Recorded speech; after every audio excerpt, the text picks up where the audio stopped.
Do you have a movement or exercise regime? Running. Oh, this is going to be a bias because the last person I interviewed was running. So There's a theme. running, yeah, exactly, yeah. I can't sit and meditate. I'm not a person to sit and meditate. Hmm. I think because I'm always in my head. The last thing I want to Yeah, do is sit down and get into my head even more. So yeah, the thing that I do, I have to ground it. It's almost like I always imagine myself as a conduit, and inspiration comes in and it comes in and it moves down through my body, and I have to ground that energy. And I know when I've been doing a lot of work, a lot of writing or whatever, or reading, particularly when I'm reading, and I'm particularly when I'm reading anything to do with like depth psychology, because it's so intense, and it's the only way I can ground it is by running, and I have to go for a run, otherwise I get really angry. So I have to go out, and the complement for that is Yin Yoga. That is the complement for that, because running is a yang activity, and Yin yeah, Yoga for me is just perfect. I just love yeah. it. It's almost like the equivalent to distance running, but in yoga, because you're holding your positions for so long that it really drives some people. People like fast flowing kind of dynamic forms of yoga, but what I like about yin yoga is you can sit in a position for 10 minutes, and that can really drive people to distraction in the same way that distance running can, because after 8 miles, your demons start to kick in. It's just you and your voice, the little voices, and so there are parallels between the two. But for me, running, distance running particularly, because I find anything sort of, I can't get motivated up till about 10 kilometers, and then I start to think, 10k, Wow. 6 miles, I start thinking, right, that's a kind of a minimum run. And I think once you've done a marathon anyway, distance is just, you don't think twice about, I got, for example, at Christmas, that it snowed on my Christmas do, and um, the snow just fell, and it just completely brought Manchester to a standstill. And I just thought, oh, forget it, I'll walk home, and afterwards people were like, but it's 6 miles. And it's like, so that's a Wow. run.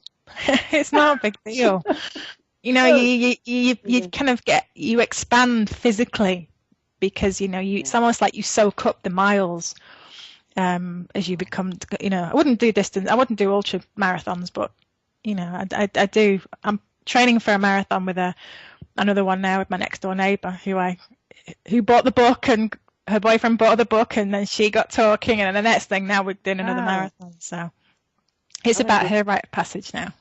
Oh, amazing. I'm going to do a small marathon, so I'm going to let you know how I get on with motivation.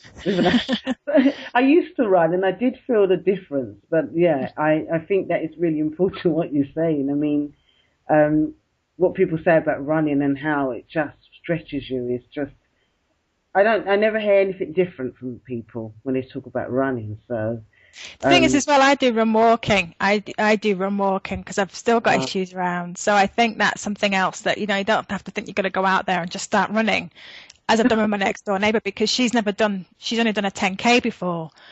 right. And because she's just moving up to distance, we use a run walk technique, Jeff Galloway's technique, which is fantastic. If you just, even Oh, if, it's just so accessible. If you walk for a minute and run for a minute or jog for a minute, you're able to go a lot farther, and, you're a lot less likely to be injured. So I think the run walk technique is fantastic for beginners. Even wow. people, my boyfriend, he'd never run in his life.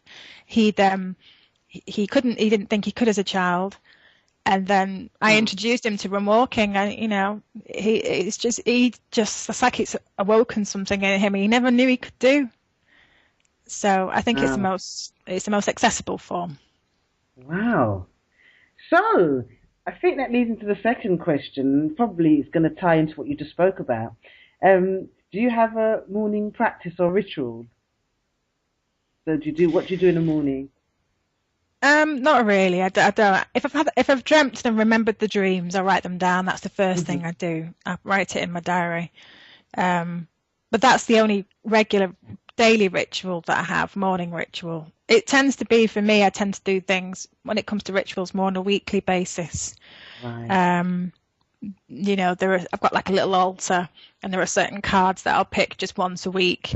Yeah. Um, but there isn't anything that I do on a regular morning sort of basis aside from my morning coffee, which I'm That's a changing at the ritual. moment. But that's, but that's a ritual as well, isn't it? But maybe because your life is a ritual anyway. I mean, you're actually in it, Mm. 'cause they are sort of like residuals and objects to connect us, and maybe you're constantly in that as well. So there's no need for you to really do that. Well, that's the thing is there's a saying and it's the Aboriginal saying and it's Euro Euro, the world is alive and talking to you all the time.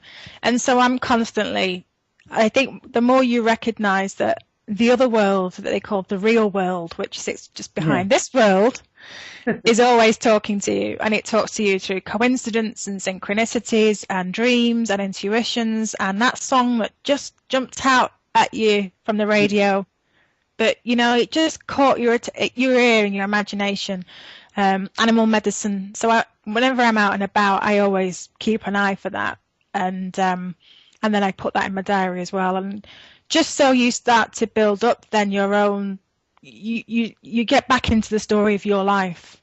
So yeah, all life for me, I approach everything I do all day, every day. If I'm writing something and suddenly a fly flies in at that particular moment and won't leave me alone and it's buzzing around my head, it's like, okay, what do you want me to see? What is it? That's the approach that I have to life, that everything has a meaning. Everything is meaningful.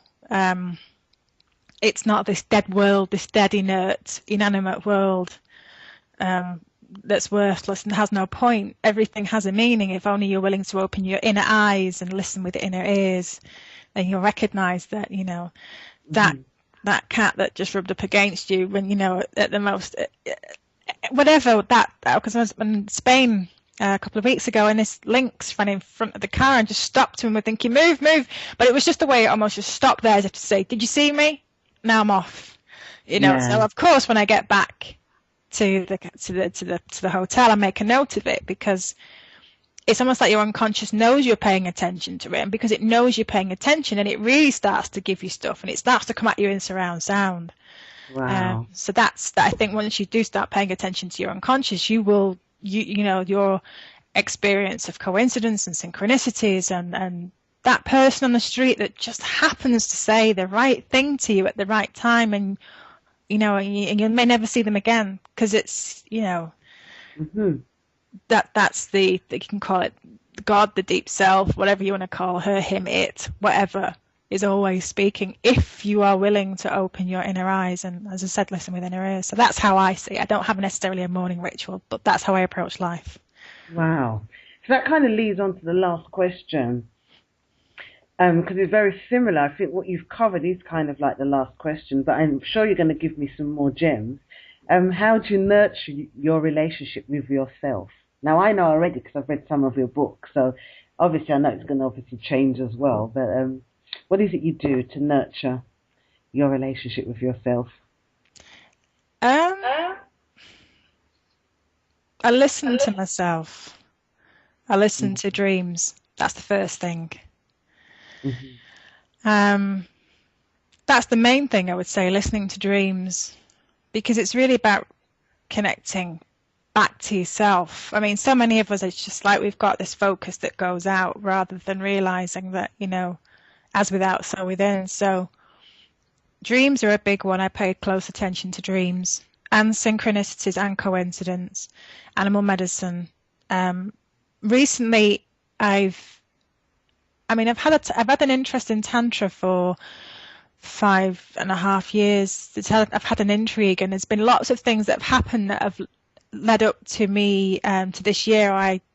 Tantra really called me, and I'm now halfway through a 5-level, 5-stage women only Tantra course, which is one of the most powerful things I've ever done.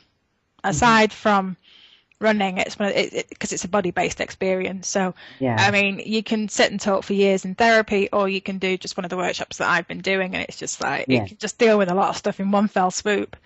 And it's experiential, so it's not just abstracted. You're there, it's in the body, it's grounded, and you're changed. You don't have to think about, you don't have to intend about change. You're changed. So that's something that this year has. That's another way that I've really learnt to reconnect with my body at a grounded grit level. So that's something else. And the running continues. That's another way. But really, it's making sure that I can connect on all of those levels, making sure that I get out into nature, making sure that I listen to dreams, making sure that I honor the imagination, I honor my creativity, I honor my body.